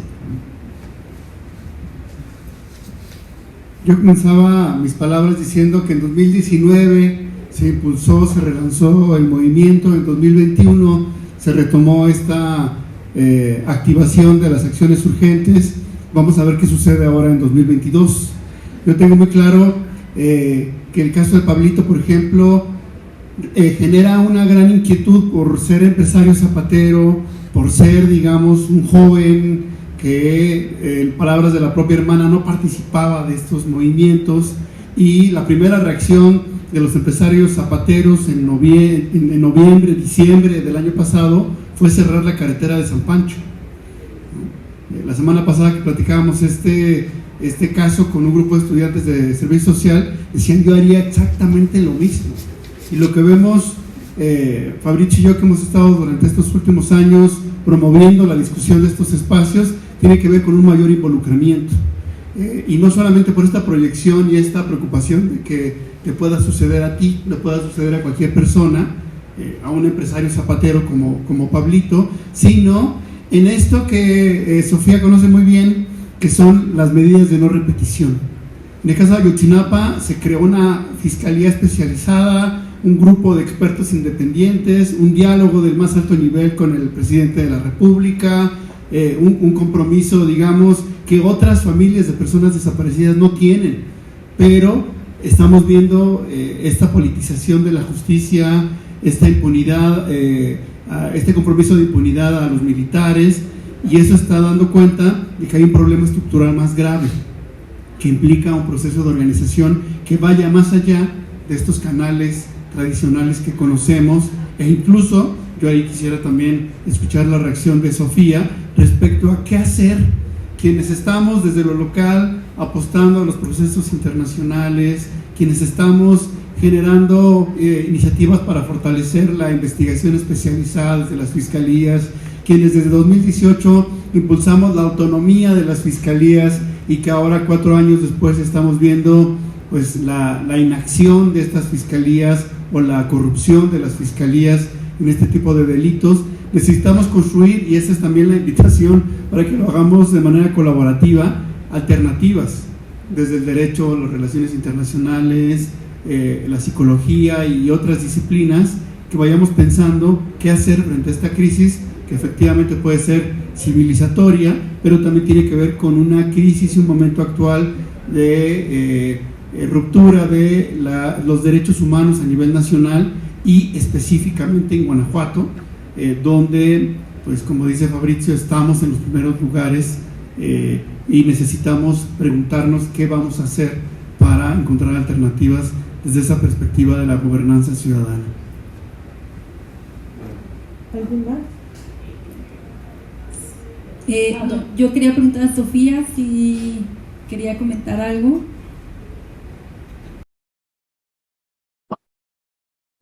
Pues no, me sumo, ahí está, me sumo a lo que ya dicen Fabricio y Raimundo. Creo que es central siempre, además de hablar de los múltiples retos, persistencias y resistencias institucionales, las preocupaciones frente a la impunidad y a la militarización, también creo que ayuda mucho seguir nombrando las luces, pequeñas luces que ya se han nombrado y que pueden ser grietas en este muro de impunidad, como lo es el informe del CED que mencionaba Raimundo, y que claramente hace un diagnóstico muy claro de la situación de México, pero también da pautas para por dónde caminar y avanzar. Y también lo que señala Fabricio de la necesidad de seguir apostando a un modelo de gobernanza que significa poner a las familias y a las víctimas en el centro y en la adelantada que ya llevan en la exigencia. Y creo que en eso Guanajuato ha sido un claro ejemplo de cómo la organización, pese a todas las dificultades, es la manera en la que se pueden generar espacios mínimos de exigencia, de cuidado entre las propias familias. Y creo que en eso la academia y las organizaciones les estaremos siempre muy en deuda a las compañeras, sobre todo más que son madres, hermanas, hijas, que buscan, y en esa búsqueda nos han dado una muestra de dignidad a la que tenemos que seguir sumándonos. Y creo que en esta pregunta que lanzaba Raimundo no tengo la respuesta, porque si la tuviera seguramente ya tendríamos una estrategia y ruta de acción en conjunto, pero creo que mucho es a seguir intentando de forma integral por todas las vías. Creo que siempre quienes están en la batalla en lo local tienen muchos mayores riesgos, y creo que quienes estamos desde lo nacional, acá en la Ciudad de México, tenemos siempre la necesidad de voltearles a ver, de escucharles y de construir estrategias conjuntas, siempre reconociendo todo el avance que ya tienen las familias, lo que ha significado salir a buscar por su propia cuenta y todo lo que han construido de herramientas alrededor de eso. Reconocer también la importancia de la documentación. Creo que eso siempre es central en el poder documentar incluso las omisiones, que en algún momento nos puedan dar cuenta de cuáles son todos estos canales dentro de las instituciones que no están permitiendo el acceso a la verdad y a la justicia. La relevancia también de lo internacional, que a veces es muy lento, ¿no? Es muy lento siempre la respuesta de lo internacional y parece insuficiente, pero que al menos va dejando huella de qué es lo que está pasando en México y puede permitir a veces una mirada desde fuera que siga poniendo los ojos en donde corresponden. Y creo que, pues sí, estas acciones en conjunto y estratégicas hay que mantenerlas, sin dejar también lo simbólico de tomar las calles. Ahí las compañeras y Fabricio ponían muchas de las imágenes, han dado un ejemplo fundamental de cómo también hay muchas narrativas que se tienen que seguir peleando y ganando en las calles, en lo simbólico, en estar presentes, y creo que también esas no hay que soltarlas. Y creo que en eso pues está la esperanza y el reto, y ya decía Raimundo, muchos de los espacios desde allá de Guanajuato y en muchos lugares también del país en los que se puede encontrar posibilidades de acción, y ojalá que esa indignación que nos genera toda esta información y ese dolor siga permitiéndonos encontrar también esperanza al articularnos y encontrar lugares y espacios desde donde cada una y cada uno pueda, para abrazar a las familias, pero también para generar posibilidades de acción, y creo que al menos este espacio que sirva para eso, para seguir construyendo memoria y seguir encontrándonos y apostando a que hay que seguir luchando por esa verdad que les hace falta a tantas y a tantos. ¿Alguien más? A mí me gustaría dos cosas.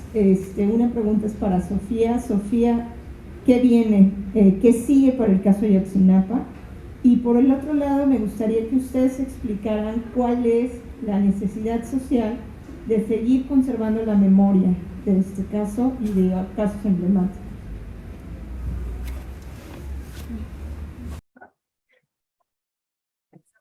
Creo que de lo que viene en el caso Ayotzinapa estamos en un momento sumamente complejo, en donde la información que ha salido en últimos días, semanas, incluso el día de hoy, dan cuenta de mucho de lo que ya decíamos, de los retos que se mantienen, y creo que en eso lo principal es seguir acompañando a las familias en su exigencia. Creo que vendrán momentos difíciles en ver también qué de la información que se ha presentado puede puede mantenerse y se sostiene después de una revisión técnica como luces de verdad en el caso. Y en particular, en el caso de lo que viene, también va a ser importante escuchar lo que el GIEI tenga que decir en esta revisión de la información, y sobre todo después de la información respecto a la salida de Omar, que como menciona Raimundo, es muy doloroso para las familias, pero también es muy triste en saber que alguien que tenía una apuesta muy clara por la verdad no haya encontrado condiciones. Entonces, creo que será importante escuchar lo que el GIEI tenga que decir, seguir escuchando también las reacciones de las familias y de las organizaciones para saber qué es lo que viene, dar seguimiento también a los casos que recientemente se han judicializado, como el del exprocurador, porque a veces estamos acostumbrados a que se haga mención de detenciones, pero pocas veces damos seguimiento ya a los procesos que tienen que sustentarse con todo un proceso adecuado y de pruebas suficientes. Y no es la generalidad en el país llevar este tipo de procesos, sobre todo alejados a prácticas como las que ya mencionaba, de tortura y de creación y fabricación de pruebas. Entonces, habrá que dar seguimiento a esos procesos, habrá que dar seguimiento a lo que señala el GIEI, y creo que sobre todo también seguir encontrando pautas como las que ya mencionábamos por acá en nuestras intervenciones, que hagan ver cómo Ayotzinapa refleja un dolor que es mucho más amplio y una realidad que es mucho más dolorosa y profunda, y que en Guanajuato la están viviendo en carne propia muchas de las familias, y que en eso hay que seguir encontrando espacios de articulación conjunta para poder dar pasos hacia la verdad. Pero diría eso hasta el momento.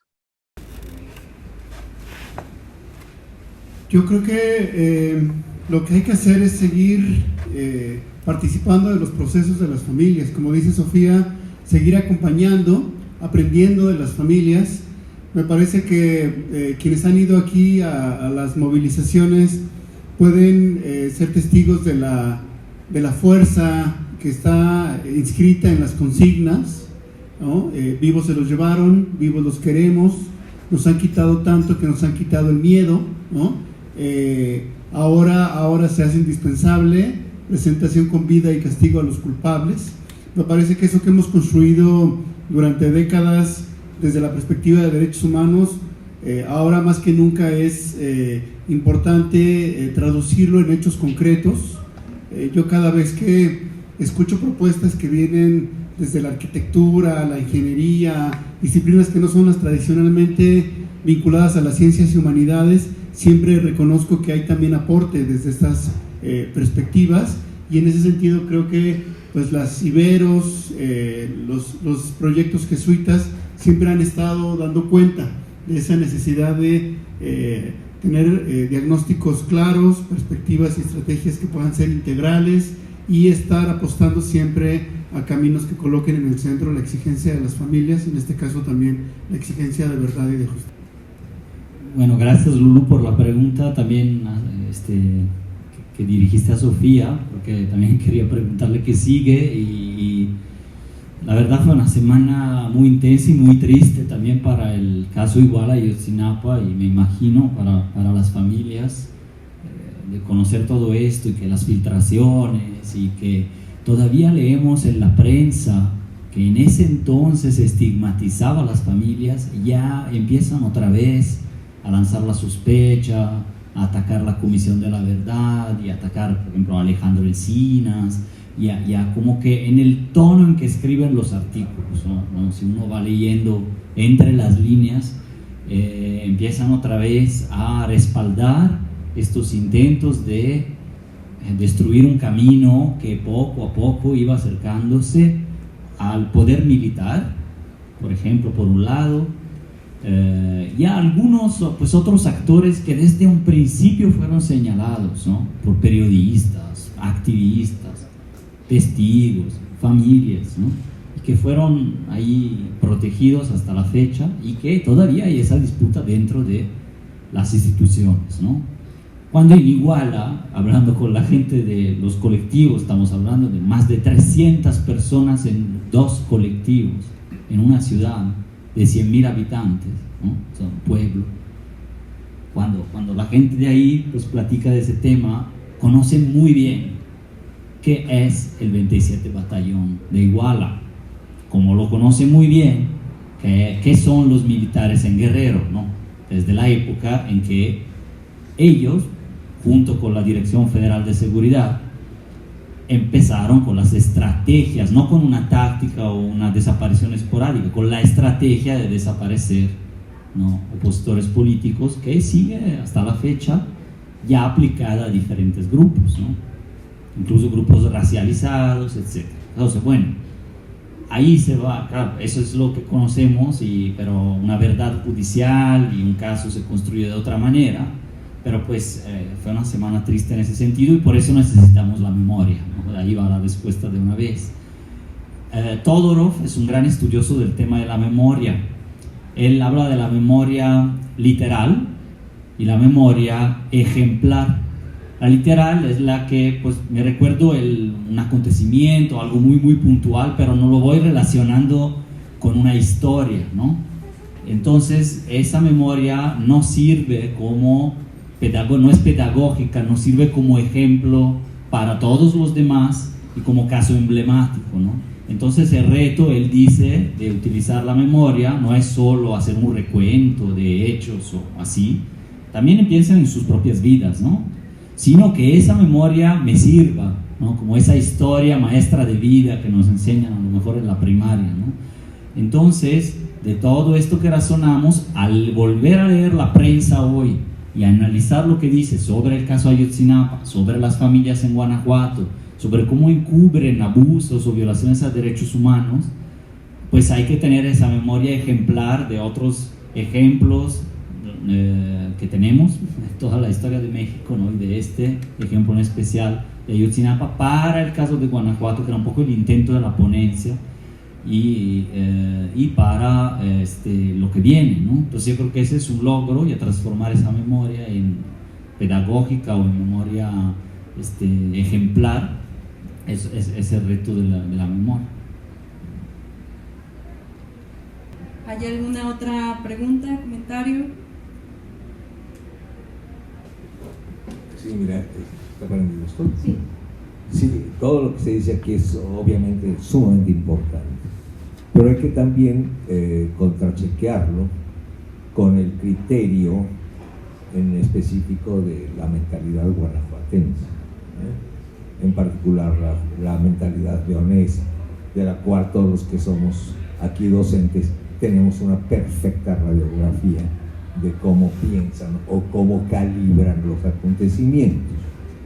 Pues yo creo que aquí todo esto que se ha estado diciendo pues debe asumirse en el plan práctico y concreto desde la pedagogía, que todas estas memorias, hace rato le comentaba a Kesen, alias Lula, le comentaba el hecho de que pues ¿dónde está Acteal? Digo, ¿qué pasó? La persistencia de la ausencia ética del mexicano se ve presente a cada rato. Entonces, una de las actitudes pedagógicas que se pueden dar en cualquiera de las asignaturas es el establecer o reivindicar las facultades críticas del ser humano como un pensador natural. Es decir, que se desposea de la mentalidad papá, mamá, prima, institución. Yo creo que sí es muy conveniente desinstitucionalizar los acontecimientos para entrar a la pureza clara del pensamiento natural crítico que cualquier persona debe tener. Y ese es el principio del humanismo. Porque si no, nos vamos a cuajar en una diversidad estratégica de sin ton y son, y más aún con los procesos de desinformación que tiene nuestro México, que son niveles verdaderamente paupérrimos, puestos en el cauce de algunas plumas disque privilegiadas, ¿no?, y que envenenan sin darnos cuenta ante la posibilidad de ser un enriquecimiento crítico. Pues la prensa es la primera, y las televisiones y todo esto son los primeros venenos naturales que tiene una mentalidad extraña que los que estemos bien enterados ya después la tendremos que platicar, lo que es el sentido del capital en la sociología moderna, que ahí está el cuajo de donde se van desprendiendo todas estas aparentes incapacidades, que estas aparentes incapacidades están perfectamente programadas. Es muy fácil desmentirse. Con un me equivoqué de un plumazo se viene. Entonces yo insisto que el juego de las memorias debe estar perfectamente tejido para recuperar la honestidad que toda persona posee en la capacidad de la autonomía crítica, en la observación puntual de los acontecimientos, pero que sean bien tejidos. Y creo que esa es una responsabilidad de la Universidad Iberoamericana. ¿Quién comenta? Monsiváis decía que Jalisco podía generar resistencia artística y cultural como oposición al conservadorismo.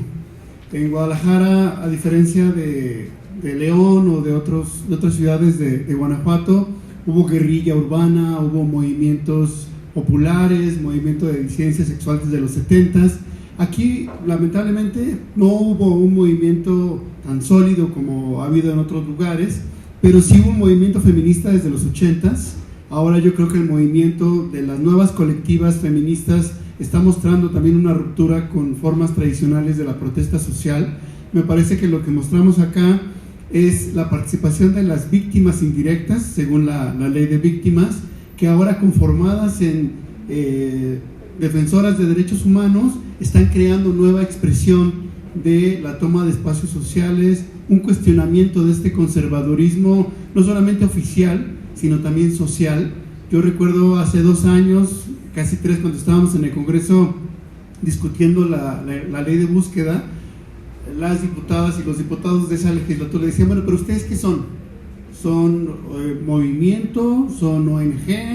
¿Son qué? ¿No? Y me parece que esa oportunidad, saludando a Viviana, que ya la vi ahí conectada, ha sido resignificada, relanzada por las familias, que ahora se asumen como buscadoras, creando una categoría que no existía, una categoría social nueva, como personas defensoras de derechos humanos, ahora resignificando narrativas desde el feminismo, desde el antimilitarismo, perspectivas incluso, yo lo digo abiertamente, donde se están incluso recuperando los movimientos populares de los 90s en Irapuato, donde hubo movimiento urbano, y que ahora en este juego que decía Fabrizio, de recuperar la memoria no desde una perspectiva lineal, idealizada, donde ahora no somos Guadalajara y no tenemos movimiento histórico de la izquierda social, pero somos un movimiento, y me asumo también como parte de este movimiento emergente, que recupera narrativas históricas como el movimiento feminista de los 80s en Guanajuato,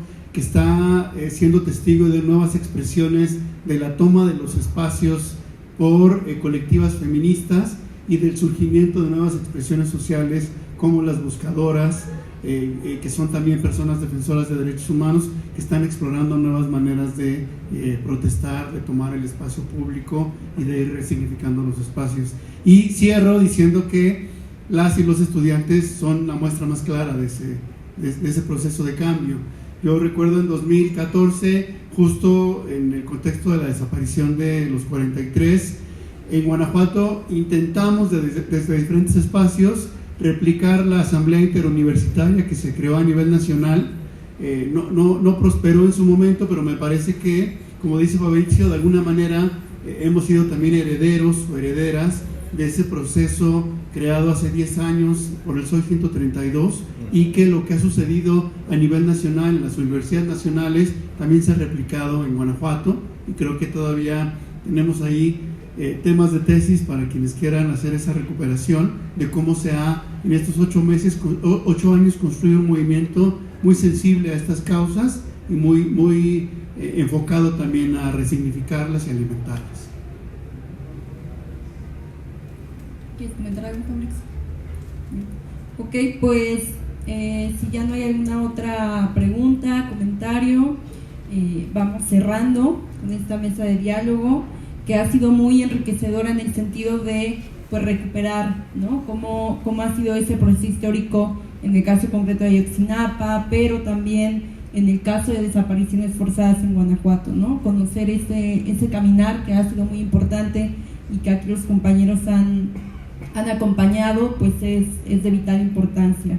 Y pues bueno, eso ya se ha comentado, invitar a los estudiantes a que se sumen, ¿no? Constantemente aquí hay pues se publicita, ¿no? Se va llevando ahí a lo colectivo, a lo público, todas las actividades que se van realizando, en las cuales pues si tienen como esa espinita, ese interés, pues se pueden ir enredando, ¿no? Entonces está abierta, creo, la invitación acá desde Lulú, también con el programa, pues están invitados, invitadas.